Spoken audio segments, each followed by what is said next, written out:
Welcome to Discovery Next, where all the mysteries are revealed. Seeing the scale of the accomplishment, the emperor ordered even more distant expansions. Before China was unified, scattered kingdoms built their own frontier walls. No one knew these fragments would become the foundation of the Great Wall. The land was torn by endless wars. Each state sought from nomadic raids. Qin's armies swept across the other states, conquering them one by one with organized military power. For the first time, China stood as one empire. Ying Zheng declared himself Qin Shi. The emperor planned a single colossal project, connecting existing walls and extending them to form one unified line of defense. Qin Shi Huang issued a decree mobilizing hundreds of thousands of laborers, soldiers, and convicts for the construction. Countless men, farmers, soldiers, and prisoners were sent north to the harsh frontier.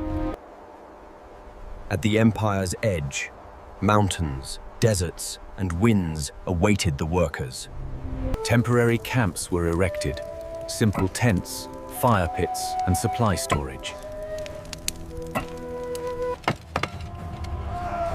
Construction began by laying foundations of stone and stamped earth. Qin soldiers oversaw the labor, ensuring discipline and progress. Stones were carried by hand, dragged by ropes, or transported using wooden carts. Some sections required building along steep ridges, risking deadly falls. Beacon towers were constructed as early warning systems for invasions. Workers endured freezing winters, burning summers, and violent winds. Torchlight lit the camps as construction continued into the night. Many perished from exhaustion, malnutrition, and accidents. Their bodies were buried near the wall. Basic tools, wooden shovels, pickaxes, and braided reed baskets shaped the early wall. Layers of earth were compacted between wooden frames, forming rock-hard walls. Generals appointed by Qin Shi Huang visited construction sites to check progress. Slowly, the line of fortifications stretched across ridges and valleys. Riders carried reports from frontier stations back to the capital. Food, tools, and water were delivered from distant supply bases. Some women worked as cooks, cleaners, and medical helpers. Basic medical care treated injuries from falls and heavy labor. Harsh punishments awaited anyone who slacked or tried to escape. By winter's end, the wall had grown significantly, a symbol of imperial determination. Seeing the scale of the accomplishment, the emperor ordered even more distant expansions. Toward the end of Qin rule, harsh labor, heavy taxes, and endless wall construction fueled public anger. In 206 BCE, rebellion erupted. Qin fell, and the first emperor's empire fractured. Liu Bang unified the land again, founding the Han Dynasty. A new era of stability began. Nomadic Xiongnu continued to raid the northern frontier. The Han needed a stronger, more organized wall. Unlike the Qin, the Han balanced forced labor with paid workers and soldiers. Stone quarries supplied materials. Bricks were fired in kilns near the wall site. Frontier garrisons were built to house soldiers who guarded and maintained the wall. Strategic passes, gate fortresses, were constructed to control movement and trade. In the Han period, more women were hired as cooks, cleaners, and even earth packers. Han engineers expanded Qin's rammed earth method, making thicker and more durable structures. Deep ditches were dug on the north side to slow enemy cavalry. The Han builders faced freezing winds, sometimes stronger than in Qin times, due to new frontier extensions. Han engineers used rope grids, bronze rulers, and early compasses for more precise construction. Long caravans carried grain, tools, and water. Without supply lines, the wall could not expand. Beacon towers were essential for communication. Smoke by day, fire by night. Xiongnu riders frequently tested the frontier, forcing construction to accelerate. Han watchtowers became larger and better fortified than Qin versions. Officials carved inscriptions into stone tablets to record who built each section. Trade stations were built near the wall, connecting China to the rising Silk Road. Garrison troops trained relentlessly to respond to alarms. Surveyors created detailed maps of mountains, rivers, and vulnerable passes. Water was scarce in many frontier areas, requiring constant delivery. Layers of earth, gravel, and straw were compressed into a rock-solid core. Some families lived permanently near the wall, forming frontier communities. Heavy rains washed away earth layers, forcing constant repair. As Han territory grew, so did the need to extend the wall farther west. The Great Wall became a protective spine along the Silk Road, influencing trade security. Han commanders traveled between forts, calculating manpower and materials needed. Massive strongholds were constructed in Gansu to guard Silk Road gateways. By the peak of the Han Dynasty, the Great Wall stretched farther than ever before. And engineering following the fall of the Han Dynasty, China fractured into smaller states. Many parts of the Great Wall fell into disrepair. The Northern Wei united northern China and revived wall-repelled Bluffskepi invasions. Northern Wei builders introduced steppe-influenced designs, steeper watchtowers and wider bases. In winter, builders slid heavy stones across frozen rivers to save effort. Rouran cavalry raids grew more aggressive, pushing construction farther into Gobi regions. Harsh deserts demanded new techniques, using reeds, gravel, and sand layers to stabilize walls. Oasis forts became essential supply and communication hubs. Northern Wei blend Han engineering with steppe practicality, creating hybrid wall designs. Political upheaval weakened the dynasty, leaving many frontier defenses neglected again. Sui reunified China and launched massive infrastructure projects, including new Great Wall expansions.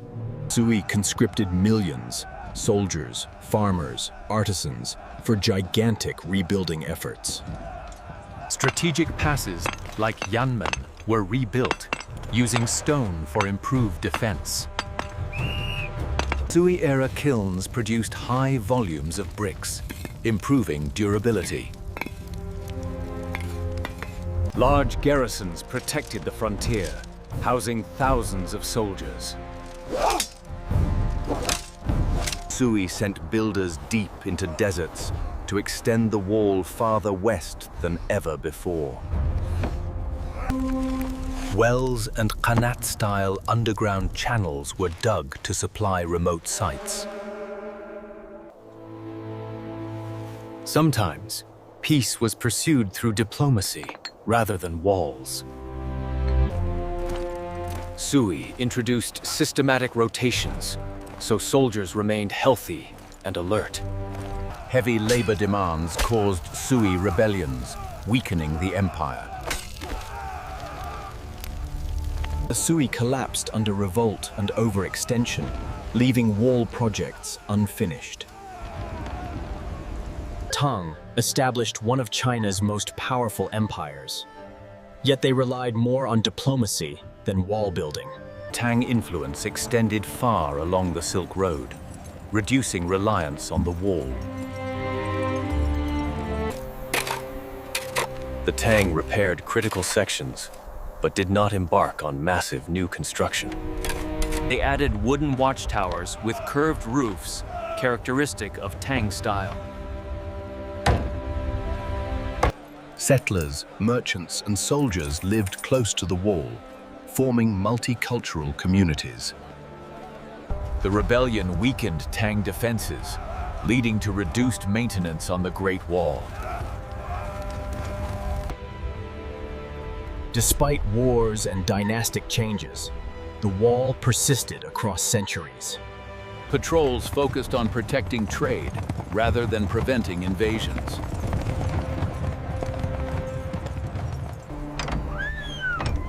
Political decay and warlords left many wall sections unguarded again.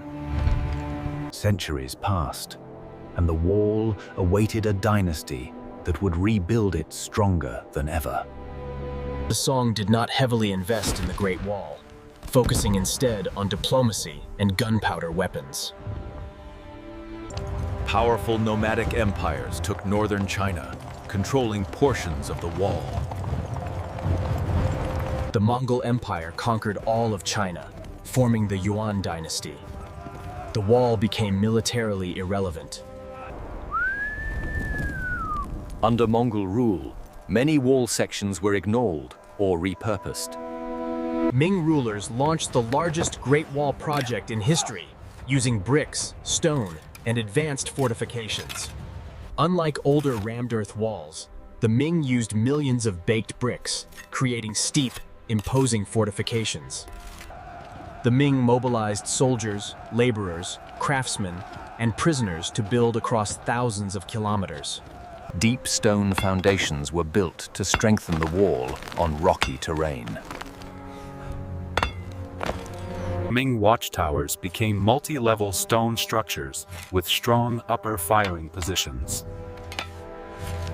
Ming perfected beacon communication, linking thousands of towers for rapid messaging. Wall sections climbed impossible peaks, showcasing extraordinary engineering. Ming established military colonies, Weisu, to guard the wall. Jiayuguan became the grand western terminus, a fortress of stone, brick, and towers. Shanhai Pass stood where the wall meets the sea, guarding the empire's eastern gateway. Cannons, fire lance, and repeating crossbows were deployed along the wall. Ming soldiers patrolled along moonlit battlements to deter invaders. Snowstorms froze supplies and morale, yet the soldiers endured. Bandits targeted caravans, forcing increased frontier watch.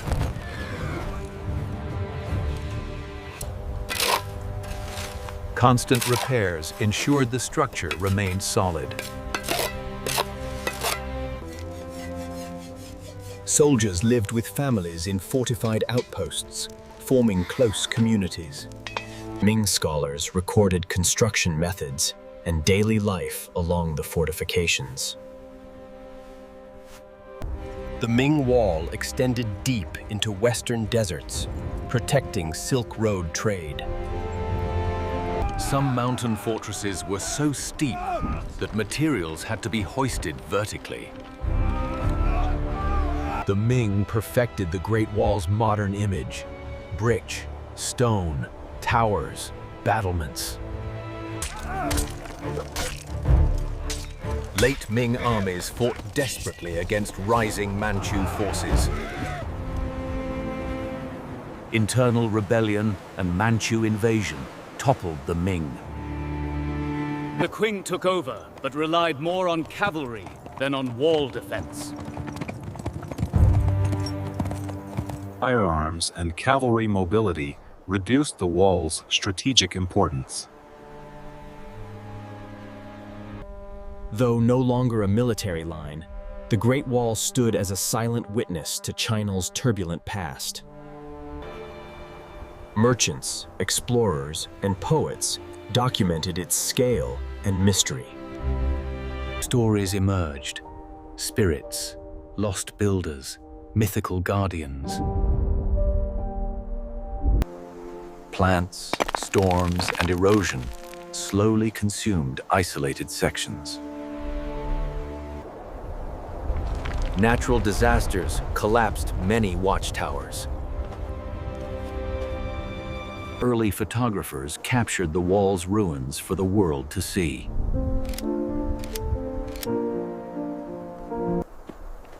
Early surveys attempted to measure its impossible length.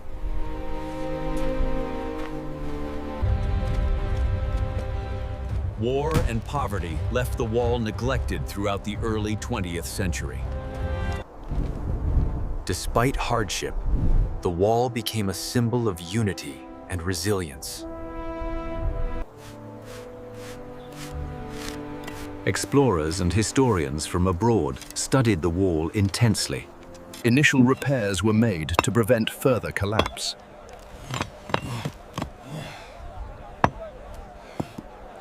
After 1949, China recognized the wall as a cultural monument. Large-scale restoration began in the 1950s and 1980s, rebuilding iconic areas like Badaling.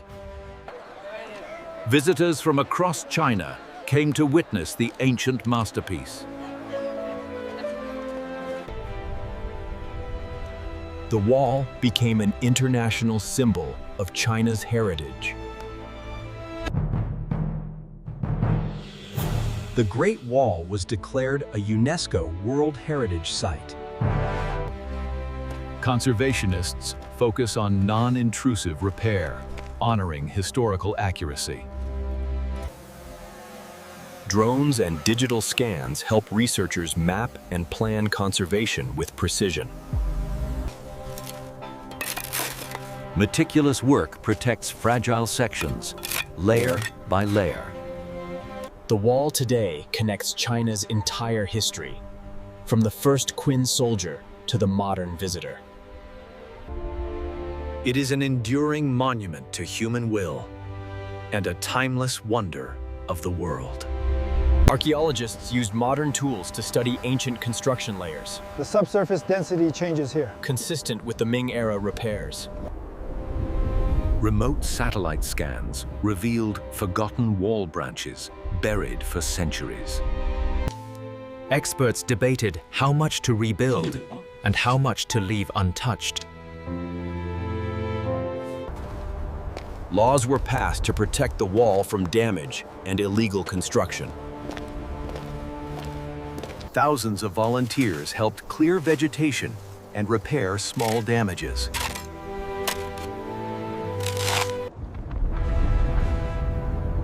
Desertification and erosion threatened remote sections. 3D scanning and virtual reconstruction preserved the wall digitally. Astronauts admired its vastness from orbit, not always visible, but undeniably monumental. The wall symbolizes human endurance and ingenuity for the entire world. Tourists, historians, and adventurers travel its restored and wild sections. Unrestored sections remain dangerous and beautiful. Conservationists advocate preserving natural decay rather than rebuilding everything. The wall incorporates architecture from Qin, Han, Wei, Sui, Tang, Song, Yuan. Its stones hold the sweat, tears, and dreams of countless generations. The Great Wall remains one of humanity's greatest achievements, enduring, inspiring, eternal. Like, subscribe, share your support means a lot. Thanks for watching.